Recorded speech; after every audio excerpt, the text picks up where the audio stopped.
Hallo und herzlich willkommen in unserer Sendung Diplo.international. Heute haben wir wieder einen englisch sprechenden Botschafter zu Gast. Daher begrüße ich zu Diplo.international. Unser Botschafter ist Herr Abdul Kadir Jailani, Botschafter von Indonesien. Seien Sie herzlich willkommen. Welcome, Excellency. You started to be ambassador 6 months ago. Yes, in not Berlin. so long time. Yeah. But you started your diplomatic career 33 years Yeah, ago. long time ago. Yes. What was the motivation to become diplomat? Oh, speaking of about my motivation to be diplomat, a bit. To be honest, being diplomat is long time ago never came across in my mind. But I have a very strong inclination to the international politics, and I find my personality fits with the nature of the work. So I think being diplomat is a good choice for me. Okay, Yeah. So 33 years is a long time. Yeah. You have a lot of experiences with United Nations Yeah. and so on. You also have been deputy minister Yeah. in Indonesia. Yeah. So what has changed in this long time of your career in diplomacy? Some tools and... Okay, actually, the nature of diplomacy in history essentially remains the same. However, what happened in the last few years, particularly in the last 6 years after the pandemic COVID, everything has changed. We know that the COVID pandemic has reshaped international politics. And not only that, the unipolar legal order, the unipolar world order has replaced and become obsolete, and to be replaced by multipolar order. This is a challenge that we are facing today. That's right. When you came to Berlin, was it a culture shock for you? The culture shocks, not so many, but there is one thing that really surprised me. You know, when the first time I came here, I was greeted by the extreme winter. Even my previous posting, I was in Canada. I didn't expect that Berlin that cold. But okay. Yeah. Okay. Well, when we make an opinion poll in the German population, I think most people don't have an idea from Indonesia. For instance, that's I think the 4th biggest country in the world. Yeah. Yeah. Yeah. How many? I think you have 280 million inhabitants. Yeah, around 280 millions. Yeah, at least this morning. Huh? This morning. Well, yeah. And so it's the 4th biggest country, which is, I think, not aware in Germany. And it consists of 17,000 islands. Yeah. I think nobody knows it in Germany. On which of these 17,000 islands were you born? I was originally from the eastern part of Java Island, from Surabaya, the second largest city in Indonesia. Mm-hmm. Okay. And Indonesia has also 127 active volcans. Yes. Yes. How can such a country with 70,000 islands and 127 volcans be governed? Okay. This is a very normal question. Yes. This is a very common question that we see. You know, Indonesia is a unitary state, and we apply what the so-called provincial government. We give them a very wide range of decentralization, and that is similar to many other countries in the world, like in Germany. And almost for the provincial government, they have all powers except certain powers still remain on the hand of the central government, like foreign affairs, defense, tax, international trade, and religions. Those areas still on the hand of the central government, but everything will be rested in the provincial government. Another thing that I'd like to highlight is that in our country, we have one motto. The motto is, we call it a Bhinneka Tunggal Ika. It is originally from Sanskrit. Yeah. It means unity in diversity. Okay, that sounds familiar for Yeah. Europeans, because in the European Union we have a similar motto. Yes, Yes. diversity, unity in diversity. And for us, differences and diversity is our DNA. If there is no diversity, we cannot be an Indonesian. So Indonesian, by nature, is always diverse. So that's why we think how we should maintain our cohesiveness to be able to transform this diversity to be a potential, to be our strength. This is not only a challenge, but it is also a strength for us to move forward in the future. But it's not easy. Of course. I guess there are many different ethnic cultures from island to island. What is especially from your island? In Java, yes, Java Island is one of the most populated island in Indonesia, maybe in the world, if you are talking about. Really? Yeah. Okay. In Java Island, it's more than 80% of Indonesian, 80% of 280 millions living in Indonesia, in Java, in my island. Okay, so the geopolitical situation, the location of your country is very important. What is the main purpose, the main target of your country in the political situation? So the relations to your neighbors, the relations to maybe problematic big powers, and also your role in the association of East Asian countries, ASEAN. Yeah. For Indonesia, ASEAN is always the cornerstone of our foreign policy. What does it mean? It means that our national interest is always well connected, is always linked with the interests of the region, namely how to realize regional political stability and also economic prosperity. And number two is that for us, we need to be able to use ASEAN as our vehicle to pursue the bigger interests. And we think that by playing very active role in ASEAN, we hope that we can leverage our diplomatic influence. And not only that, ASEAN is not only about international organization, it is actually is our identity in pursuing a foreign policy. And this is shown because the headquarters of ASEAN is located in Indonesia. Yeah. Speaking of Jakarta is the headquarters of ASEAN.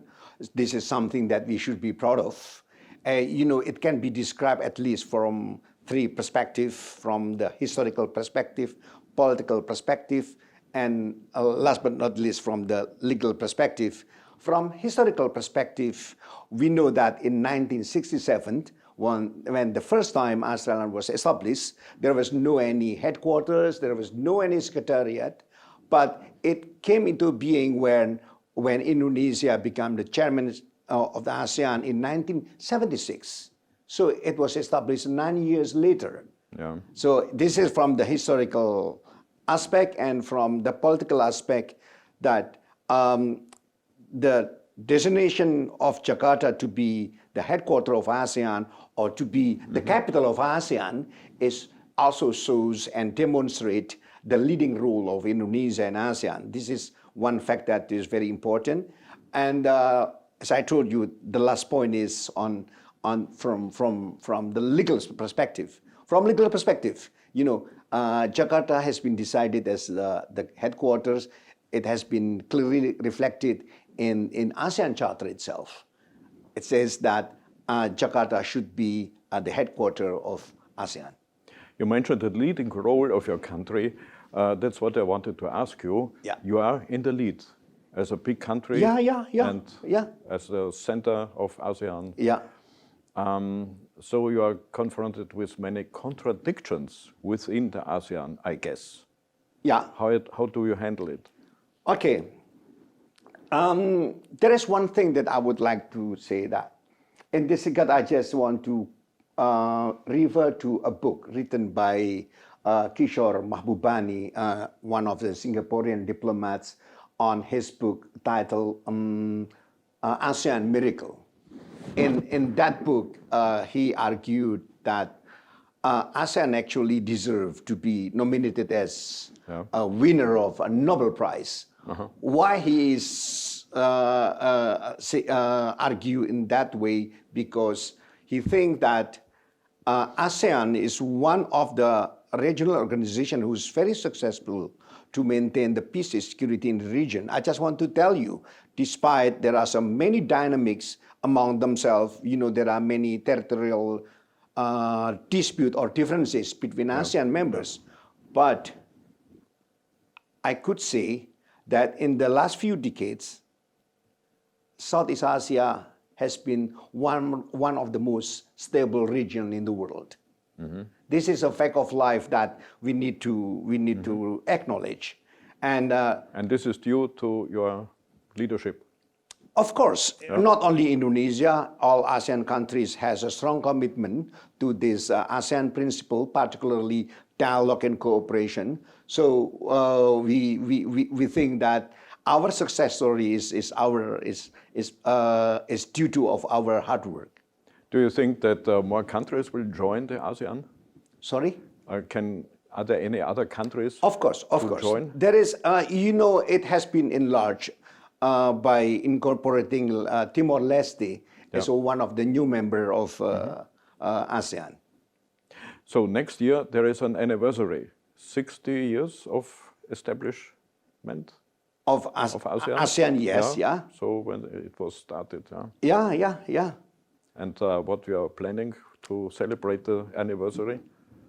I don't know yet specifically, but for sure there is something. But on next year will be very, very monumental time for ASEAN countries, and usually all ASEAN embassies, and we have something here in Berlin too, because currently Indonesia is the chair of ASEAN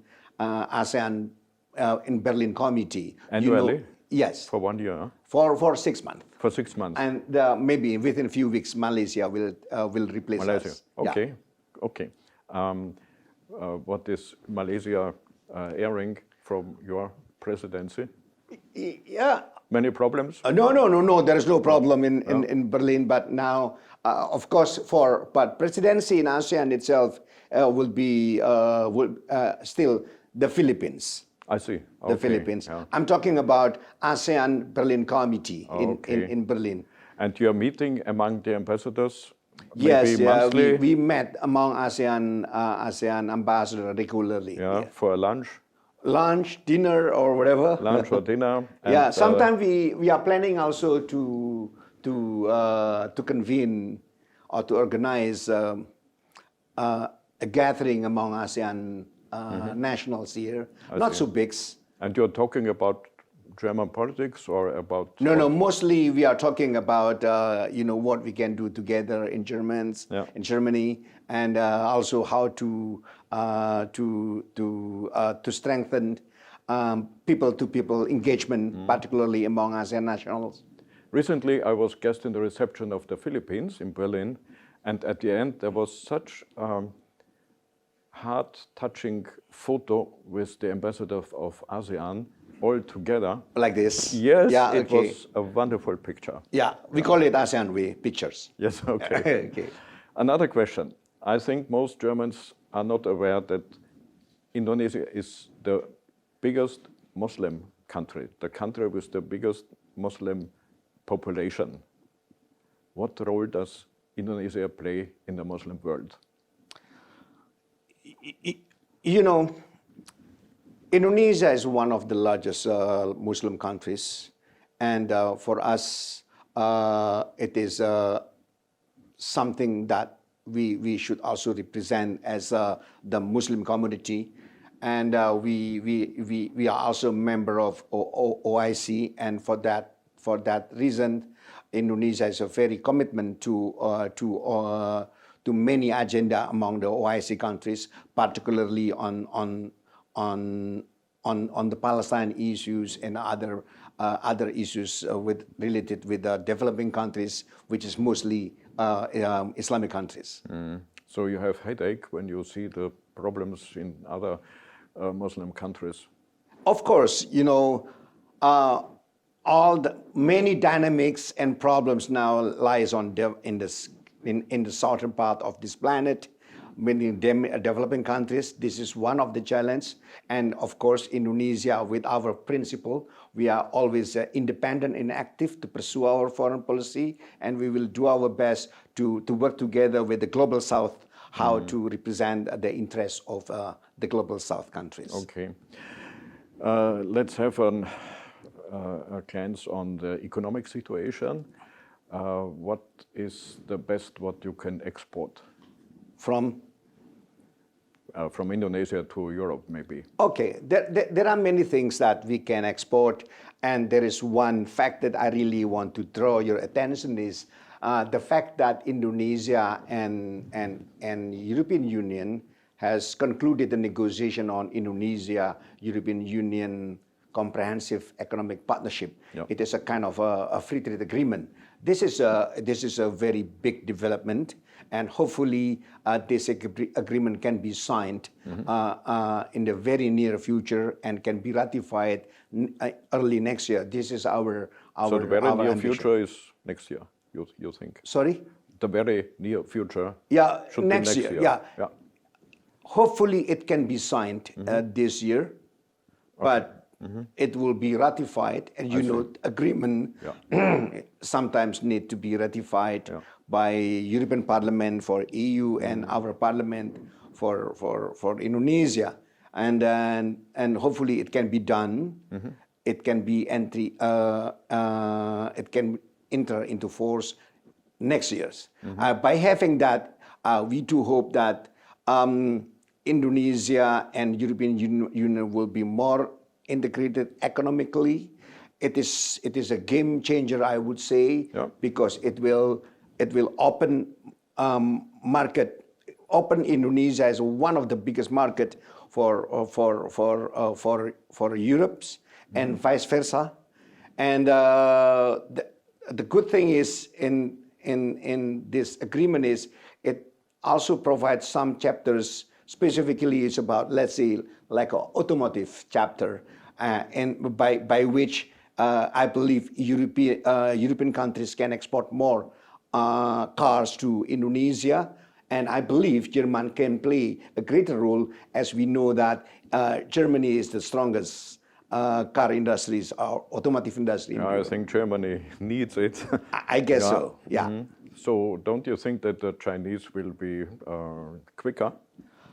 Even with China, I think we also have a good relationships. You know that Indonesia and China is also have a free trade agreement. As you may know, there is a regional comprehensive economic partnership, which involve all ASEAN countries and China and other 6 ASEAN partners. We are together in one mega trade blocks. We call it RCEP, or Regional Comprehensive Economic Partnership. Okay. So let's see the other economic relations to Germany. For instance, a big problem in Germany is lack of skilled workers from abroad. Yeah. So-called Fachkräftemangel.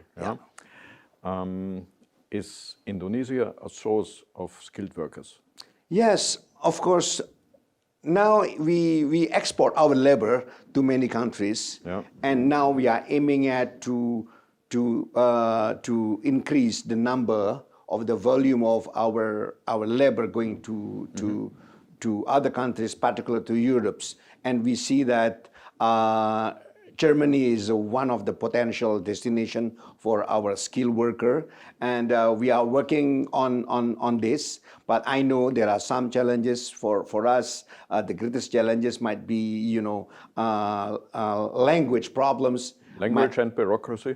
Yeah, bureaucracy may be a problem, but I think this is something that we can work together. I remember in the recent visit of President Steinmeier to Jakarta, this is one issue that has been discussed on how to increase the people-to-people engagement, not only sending skilled labor, but we know that Germany is also has a very good education system. This is something that we really need to benefit from.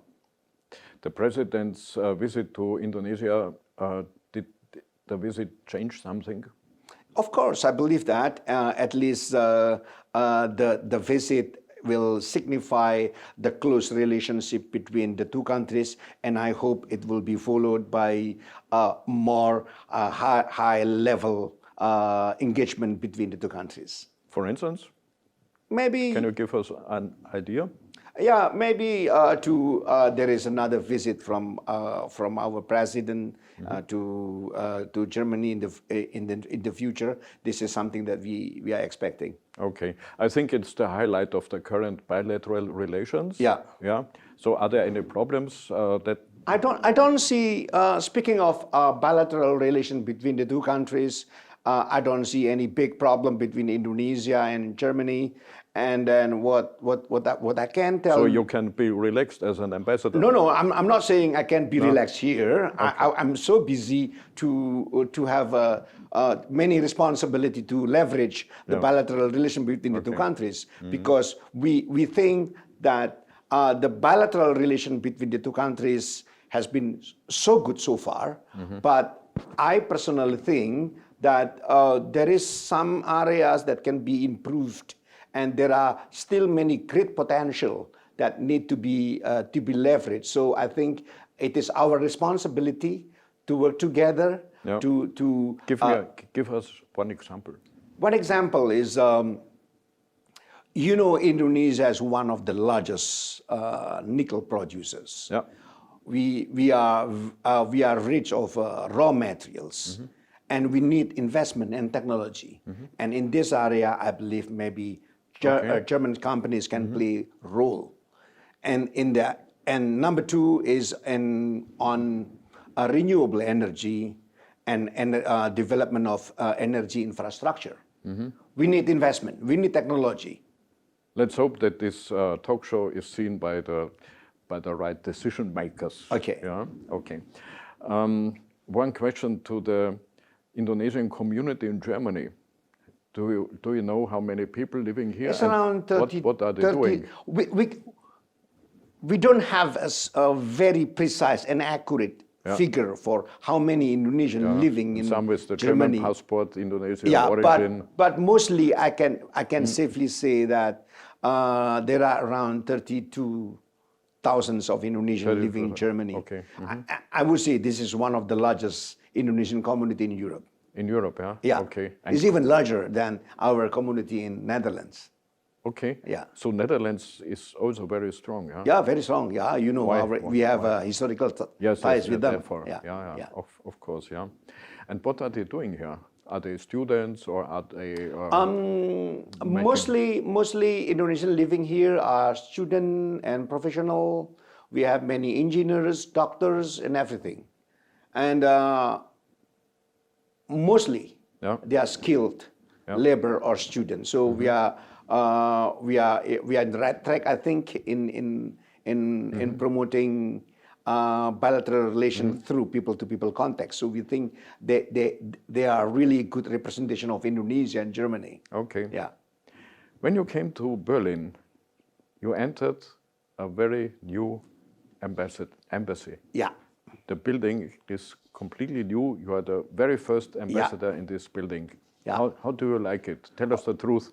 Oh, it's very, very nice. After, staying in the old building, now we have a cool building, a very modern building, very beautiful. This is something we are very proud of. This is a very, very good, and all the facilities is very good. Despite there are some challenges. One of the challenges, because the system is too sophisticated, sometimes there are false alarms. False alarms. This is one of the problems. Okay. Yeah. But as I have seen the embassy already from inside, Yeah. I can confirm it's really very beautiful. Okay, please, if you have time, please come to our office. I would be so happy to welcome you. To this office Yeah. that you have, yeah. We come to the end of our talk show. And at the end, I like to ask you, do we have, so it's a typically undiplomatic question. Okay. Is there something that you hate in Germany that you will never understand? Or do you have an anecdote of your career? Okay. I think my previous assignment was in Canada. Yeah. Canada is well known with his extreme winter weather. Yeah. And surprisingly, I'm now here.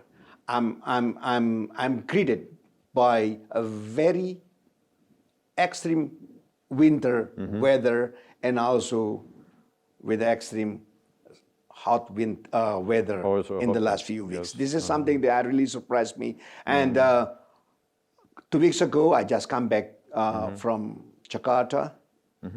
And then when I landed in Berlin again, Yeah. I was surprised. Berlin is much hotter than Jakarta. Really? Yeah. Do you have air conditioning in your office? Yes. Yeah. Luckily. Because most of the Germans don't have. Just 6% of the German households Yeah. Have air conditioning. They are not yet used to the heat.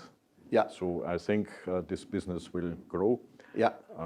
So there are some embassies which are built very new, Yeah. 25 years ago in the average, and they tried to make it very good without air condition, with the style of the facades and so on. But it did not work. Yeah. They needed air condition Okay. afterwards. So we are lucky then. Yes. Okay. Excellency, thank you very much. It was very interesting. Maybe we can see again next year, anniversary of ASEAN. Okay. Okay. Once again, thank you so much for having us here. It was a wonderful talk. Thank you so Ich much. danke Ihnen fürs Zuschauen. Das war der Botschafter Abdul Kadir Jailani von Indonesien, der seit einem halben Jahr in Berlin ist. Ich glaube, es war ein recht interessantes Gespräch. Ich freue mich, wenn Sie nächsten Donnerstag um 19:30 Uhr wieder einschalten bei Diplo International oder heute Diplo International. Auf Wiedersehen.